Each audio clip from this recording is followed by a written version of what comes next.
Some students will be back in school with their classmates and teachers as President Duterte gives the go signal for limited in-person classes in low-risk areas for COVID-19. Kinakailangan na nating mag-pilot ng face-to-face dahil ito po hindi lang issue ng edukasyon, issue na rin po ito ng health, mental health ng ating mga kabataan at issue na rin po ito ng ekonomiya kasi baka meron tayong henerasyon na mawala dahil wala po tayong face-to-face. Based on approved guidelines, the location where in-person classes will be held must pass DepEd's safety assessment plus the local government's nod. DepEd says parents must also give their written consent allowing their kids to participate in the test run. Of course, there will be strict guidelines to ensure the implementation of minimum health standards. Ang facilities ng Department of Education kailangang handa para sa requirements of the IATF and the Department of Health para magkaroon tayo ng social distancing, sapat na tubig, gamot, close location to health units.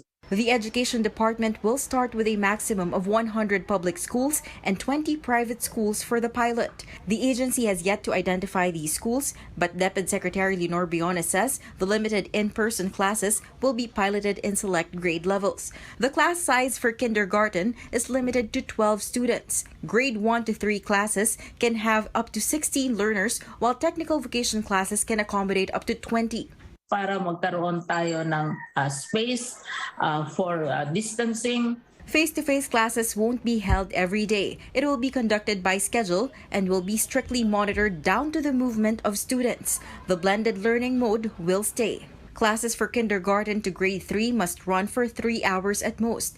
Technical vocation classes may take up to 4 hours only. Kung safe ang pilot, if it is effective, then we will gradually increase. Pero ang natin dito, ang mahalaga, bantayan natin kung ano ang risk assessment. Pag may bagbabago sa risk assessment, then talagang titigilin natin. DepEd does not require teachers to be vaccinated in respect to their individual rights, but it assured that a significant number of educators have already received their anti-COVID shots. Briones adds that teachers are ready for the pilot run and have been preparing for months to carry out in-person classes. No exact date yet when the pilot face-to-face classes will start. Trisha Trada, CNN Philippines. An update now on the nationwide tally of COVID-19 cases. The country lists nearly 19,000 new infections. Now, this brings the total caseload to around 2.36 million. Over 20,000 people recovered, while active cases, or the number of people currently sick with COVID, is at 176,850. An additional 146 patients died of COVID-19, pushing the death toll to 36,934. This is the first time in 7 days that reported deaths fell below 200. But today's figures do not yet include data from 5 testing laboratories. Now, COVID-related deaths hit a new peak in August, partly because of the highly transmissible Delta coronavirus variant. The Health Department says Delta is now the most common variant of concern found in the country. Kylin Bonkin has more.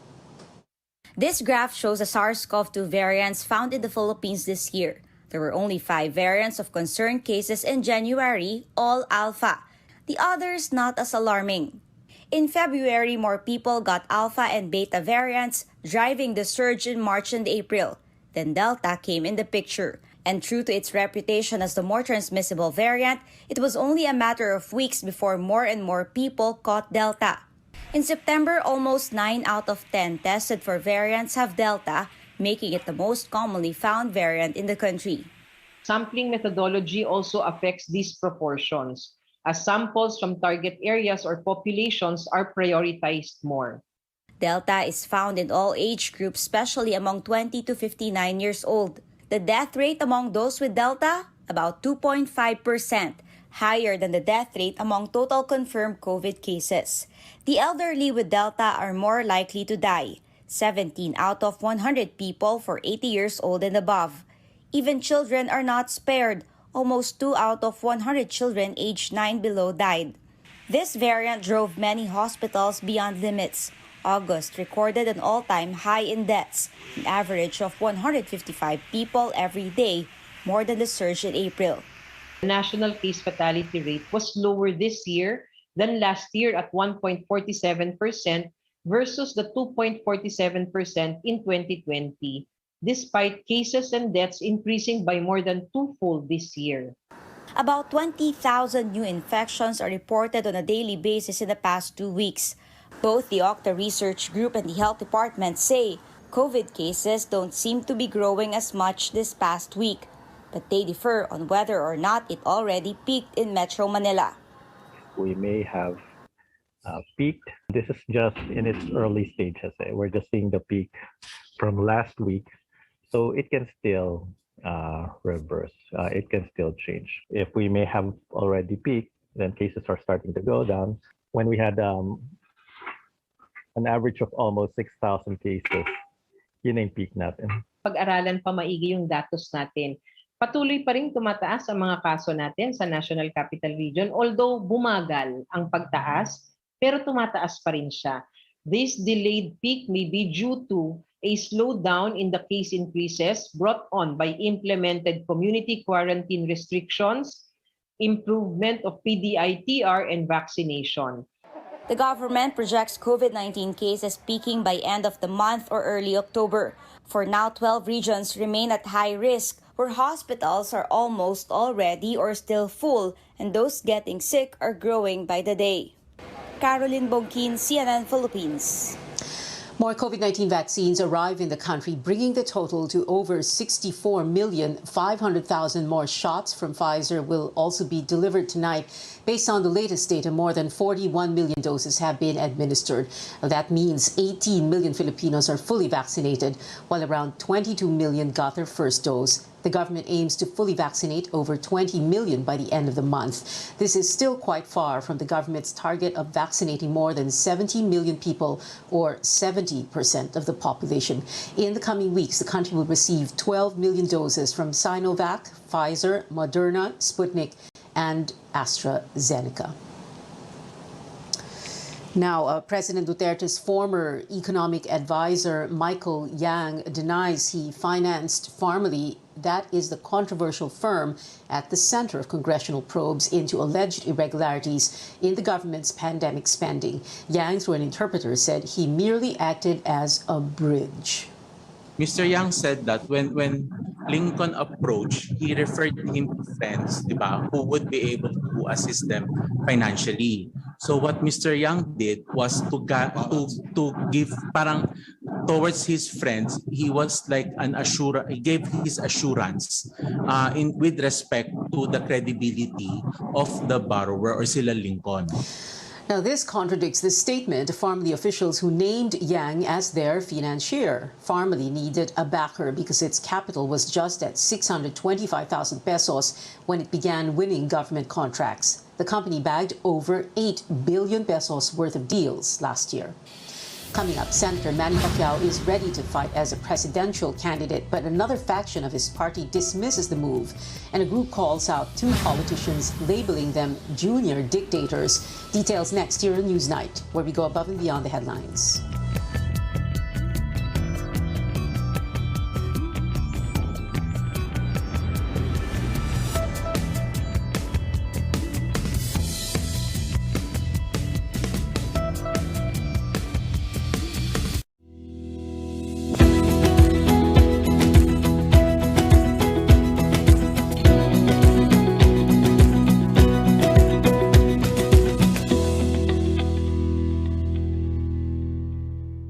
As Consul of Belarus, my main responsibility was to see to it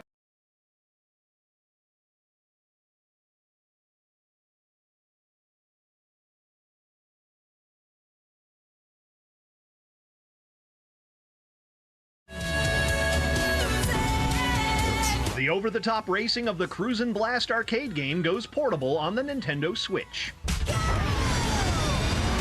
It started out as an arcade game, and we had 5 tracks. People just kept saying, man, why isn't this game on the Switch? You know, we sold like 10,000 of these Cruisin' Blast, you know, all over the world, the arcade games. And finally, we just got tired of people requesting it. And we said, you know, let's try a new business model. We'll actually do what people want. It's not about trying to master crazy difficult control, or it's about just having fun. Playing unlocks new vehicles, including a Triceratops, whose cruising DNA goes back to where else?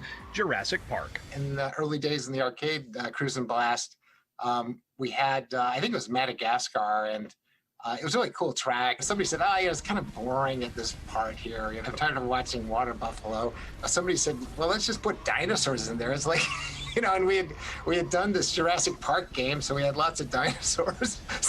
So we put dinosaurs in Madagascar, and you know, it's kind of cool. For the Switch version, we said, let's just, you know, let's double, triple down here. Leveling up my dinosaur in Hollywood, I'm Rick Damagella.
Welcome back to Newsnight, where we go above and beyond the headlines. It is official. Senator Manny Pacquiao declares he will gun for the presidency in the 2022 elections. Pacquiao accepted the nomination to be the standard-bearer of the PDP Laban faction that he co-leads with Senator Coco Pimentel. The group says it is ready to fight back against the wing backed by President Duterte. Cian Arcangel has more. It was the turn of the PDP Laban faction led by Senator Manny Pacquiao to hold a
As David Daniel has that and more in the Hollywood Minute. I thought I could change my name. Start a new life. Shang-Chi and the Legend of the Ten Rings is doing big box office in the U.S., but China's film board has not approved it for theaters there, though future releases have received Chinese release dates.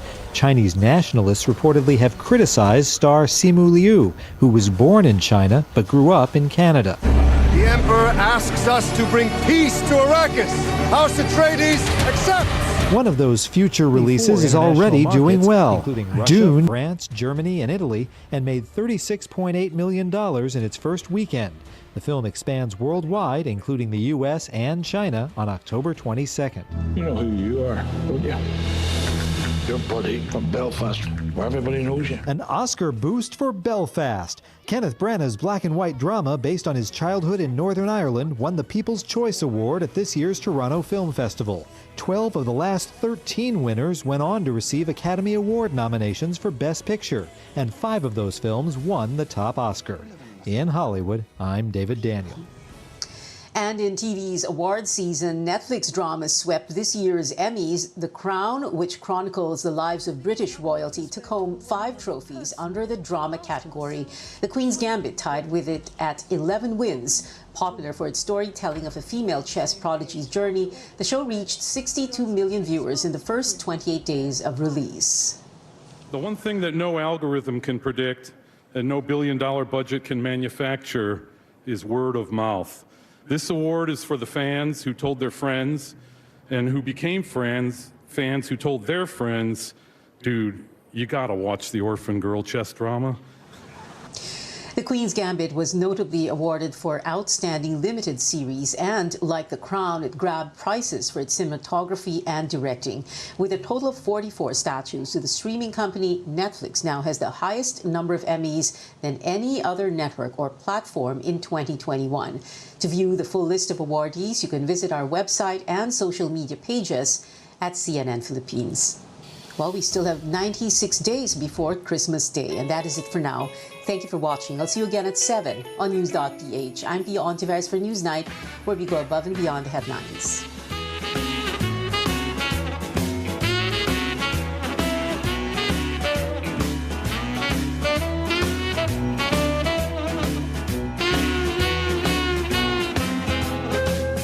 This program is brought to you by